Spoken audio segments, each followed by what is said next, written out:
Do the Vanderpump Rules cast have neighbors because they have some pretty raucous gatherings and it feels like their co-op board or landlord or somebody should be concerned about all the yelling?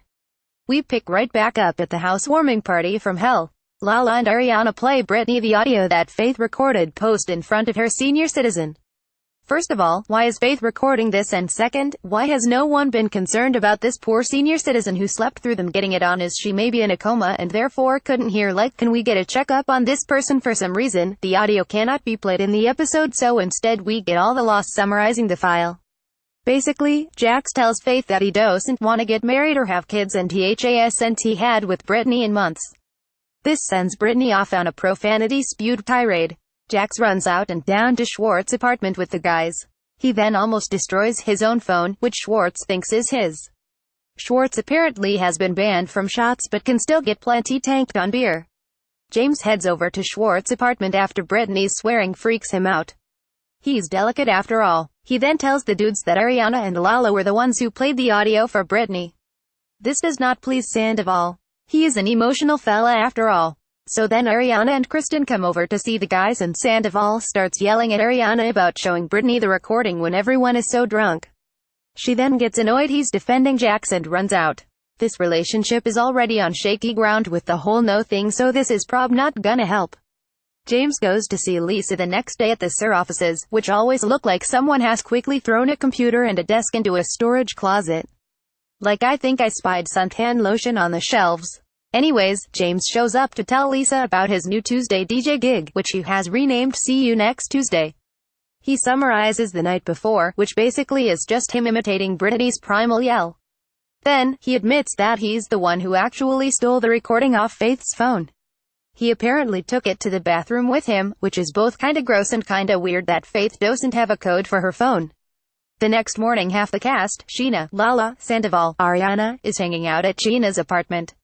Sandoval and Ariana start having like a massive fight in front of the other women, who seem more than a little uncomfortable. Meanwhile, Jax and Britt have like the exact same fight in their apartment. Both Jax and Sandoval want Britney and Ariana to take responsibility for what they did. Jax, this whole shebang is cause of you, dude. Then there's an interesting but small moment when Lala meets the new hostess, Billie Lee, who reveals she's trans. Lala is super into Billie because she's so open and nice and, in her words, has great tea. So she passes the Lala private jet test. It is super cool though to see a trans person on a major series like Vanderpump Rules.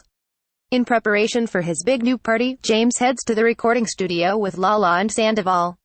While I was a little concerned about Lala's abilities, she's actually like an okay singer. She's not Adele, but I feel like she's better than Sheena. Sandoval, for reasons unknown, decides to bring his trumpet. He feels like it's a real expression of himself. It all feels a little like a VOD version of La La Land. So it's finally time for See You Next Tuesday at SIR, and it's shockingly a success. I mean, Katie and Sheena and Ariana hate it because it's like nuts and they don't want to deal with the crowd. Sheena mostly doesn't want to deal with Katie and the cheating rumors about Rob. She tells Katie that they should both agree to not talk about each other's relationships. Sure, I give you all 24 hours. Sheena goes to confront my fave new character, Jen Bush, about the Rob situation. Jen basically confirms that her friend made out with Rob and Sheena acts like she has somehow been vindicated. It's super confusing. Jen even says she thinks it was probably more inappropriate than what Rob told Sheena, and Sheena is like, yes. Finally the truth. I think Sheena might have not been listening closely. Tom and Ariana make up at the end of the night in the alleyway. I miss the SIR alleyway. We have not been spending as much time there as previous seasons.